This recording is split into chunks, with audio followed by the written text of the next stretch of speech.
thanks to Fred VanVleet, the Toronto Raptors take down the Utah Jazz 122-108. I'm Randy Urban, and this is Raptors Night Cap. Tonight, we're joined by Jack Armstrong, Paul Jones, and Amy Audibert. Amy, Fred, first career triple-double, 37, 10, and 10. But we have to talk about the 24 points in the third quarter. What was your reaction to that streak when it was happening? It was mostly like, I shouldn't be surprised, but this is amazing. It's like, it doesn't ever fail to entertain you. It was funny because I was watching the game and I heard Matty D say Fred's up to 15, and it was like halfway through the third quarter. And I was thinking, yeah, he'll probably get to 30, like late fourth. It was like 4 minutes and 22 seconds later, I think, or something like that. And he had his 30. And, it's like, I think we as fans and sometimes even professional evaluators of this game, it's like you want to be a fan, but then you're also just like trying to watch him just work his magic again. And it's just, again, incredible to watch. I enjoyed just like being a fan and just, wow, tonight was special. It's awesome. Jonesy, you get out of your seat during that run or what? All the time. As Amy says, we're fans, man. Before we became, broadcasters in a position to break things down and be evaluative and educational about it, you're a fan. And I started scrambling for numbers right away. 24 points, most in a quarter by any Raptor ever at a home game. Second most in a quarter. Pascal had 25 once. When I looked down, I thought, wait a minute, OG hit a three, and I don't think anybody scored since. I checked the box score, the running score. Fred had 17 straight points. The franchise record is 18 in a row by Vince. Just like all of a sudden you sit there, and it's not Kobe's 81 that I called, but I'm sitting there thinking like, hey man, I'm watching history here. The most points ever in a franchise 30-point triple-double, beating Vince and Damon Stoudemire. Like, you're sitting there, and as Amy said, you're a fan, and I compared it to, Fred being a gangster in a mob movie, where they take the guy and they hold him over the balcony and they turn him upside down and shake him. That's what Fred was doing to Utah that entire quarter, man. And Jack, and they really giving it to him. Yeah. And it was great to watch, especially after the lousy first half. Yeah, Jack. And he dropped him. He dropped him too. He did. He killed him, Amy. Jack, what was your favorite part of the run? Because there was a 45-second stretch where it was like 3, 2, steal, free throw, another steal, 2. And I was like, it was probably, my friend texted me, he's like, it was the best 6 minutes I think I've ever seen in the NBA by one person. I'm like, that's pretty high praise. Well, I've been doing the Raptor games for 24 years, and that's as good a quarter as I've ever seen, not only a Raptor play, but any NBA player that I've ever seen play in person. And, here's the thing that's amazing. They needed that. I mean, They were down double digits, and they kept getting it to like 7 or 8, and the Jazz kept getting it back to 11 or 12 or 13. So, like, the pressure that under which he was making those plays, that's the thing. A lot of times guys will have an incredible quarter, but they're playing and their team's up 10 or 12, and it's just one of those things, and the momentum just gets away. I mean, he inspired his team to come back in this game. And to me, that was just a really cool thing. And I just wanted to give you a little picture. I'm actually sitting on the Raptor bench. And in my whole career, this is where I always used to sit as a player. I never got to go out there, but I was very good at sitting right here. So I'm very comfortable sitting right here right now. These are comfortable seats right now. Jack, I got to tell you, that's where I was too a lot of times, and that's how I earned the nickname the Judge, because I sat on the bench. Jonesy, what are you talking about? You were like an OUA CIS all-star. Like, I looked up your stats. You were dominant. In the first 2 years, they called me the Judge because I sat on the bench. and then I wanted to change it later when they said, "You guys still call me the Judge?" Yeah, because I bring order to the court. So the nickname morphed. I'll tell you what. You can pay me 7 figures to sit in these chairs. These are comfortable. Give me a towel, eh, Jack? Is that the seat Fred sat in? Yeah, that's what I was wondering. I sure hope so. Maybe I'll have some of his mojo. That's right, for the show. Amy, is this a game? Did this solidify the all-star push for Fred VanVleet? Like, if you're around the NBA and watching this, you have to say, okay, who right now is playing better than him? I don't see how he doesn't get the coaches and the players. I mean, because they're the ones out, like, this is a career loss for Quinn Snyder because of what Fred VanVleet did. I mean, at the end of the day, I mean, for the fans, I would ask everyone else, were you guys surprised to see him come in at 10 today, right? I mean, I don't know. What did you guys think of that? Because Not I'm really, still like, Amy. you weren't, Not like, really. that's the thing. I just know that fan voting is a popularity contest. Yeah, Yeah. like how Klay does Kyrie? Exactly. Clay and Kyrie got votes. Kyrie's played one game. He's fifth. I mean, and to me, and I've always said this, being voted in by the coaches is more of an honor, and the players, because they know who's giving it to everybody every night. You can bet when Quinn Snyder gets his ballot and he says, Jesus, that guy Fred just shook us down, man. Like, yeah, he's going to get a vote. And to me, that's more worthy than sometimes the popularity contest that is the fan ballot. Unless you're like a LeBron or a Kevin Durant, you're gonna get it anyway. But I think Fred's earned it. And you know what the key, Randall and Jack and Amy, you know what the key is? The team is winning now. They're 2 games above 500. They've won 5 in a row. They're sitting in the 7 hole, bearing down on Cleveland. They're even in the loss column with Cleveland. Everybody behind them, they've got fewer losses. So you can't just say he's putting up bad numbers on a bad team, good numbers on a bad team. They are winning right now.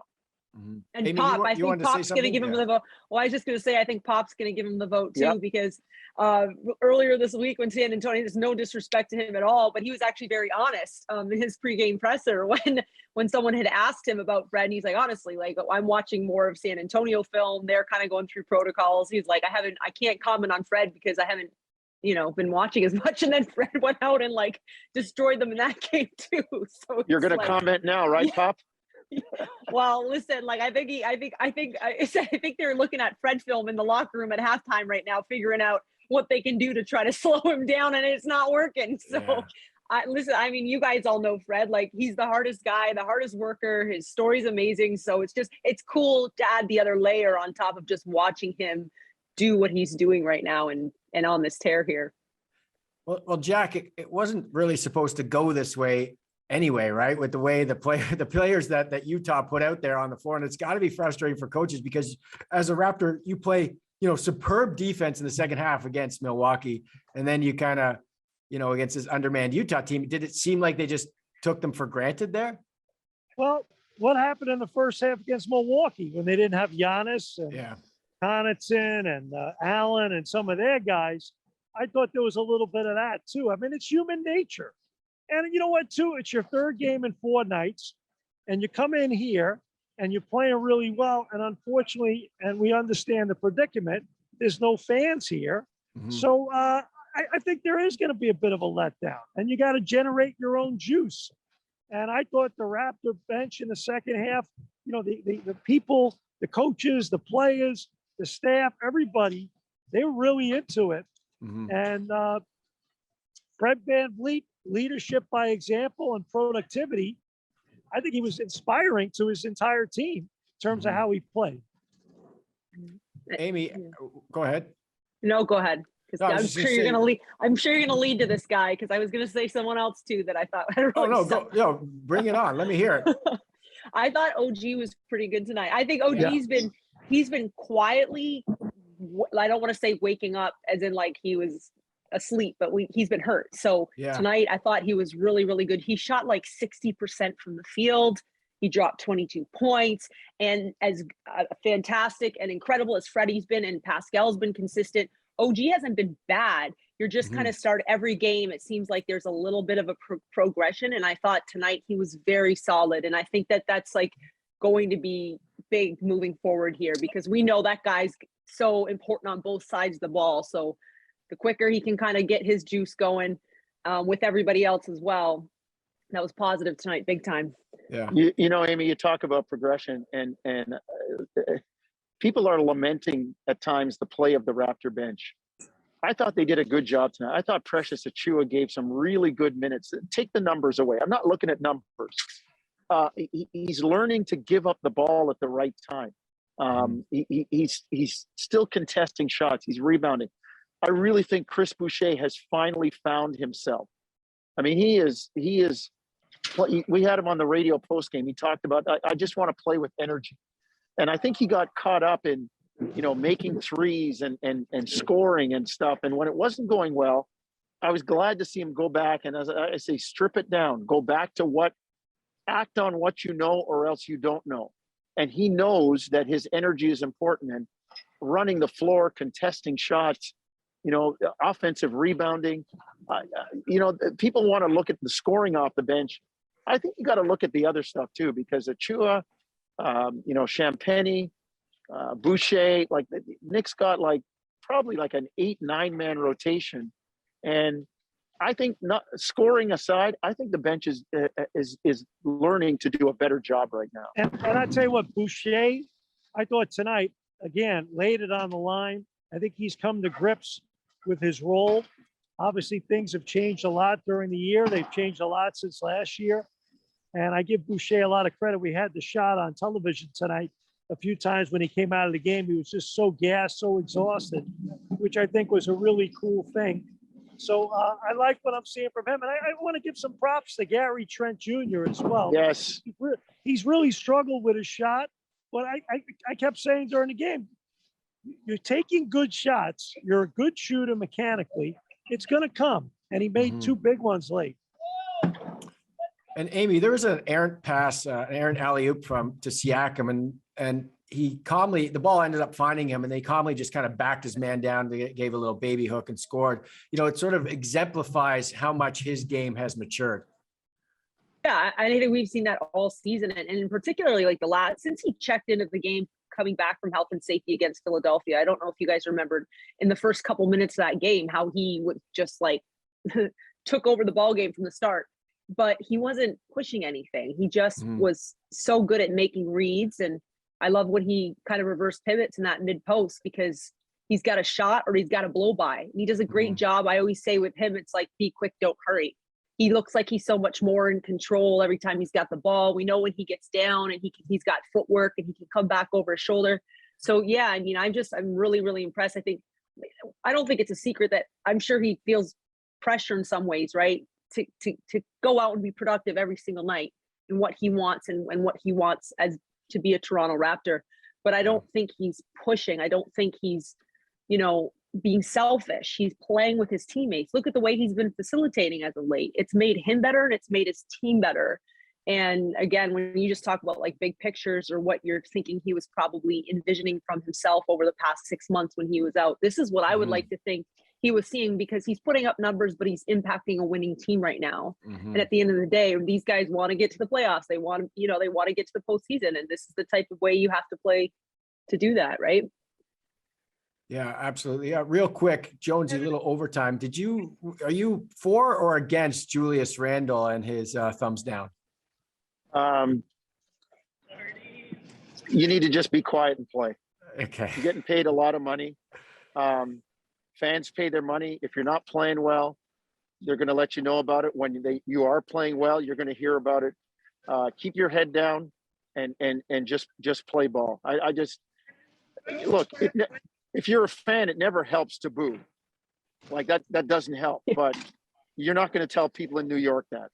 That's the way it goes. But if you're a player, take that, turn it into motivation, and keep your head down, keep your mouth shut, and keep balling. And remember one thing, those same fans, they challenged the Knick organization to give him a big, big payday. Yeah. Okay. And they were the ones cheering him on last year. So, it's all part of it. You got to take the good with the bad. It's just, hey, look, Julius Randle's a good pro. He's a heck of a player. He just lost his cool there. Amy, you would never do that. Boo fans? No, I'm just saying. The only Trey Young just has to come to town. It'll take a little pressure off Right. because they'll forget quicker, right? Yeah. All right, guys, got to stop you there. Thanks for doing this as always. Next game for the Raptors, Sunday night, 6 p.m. Eastern, back at Scotiabank Arena, this time against the New Orleans Pelicans. We will see you then.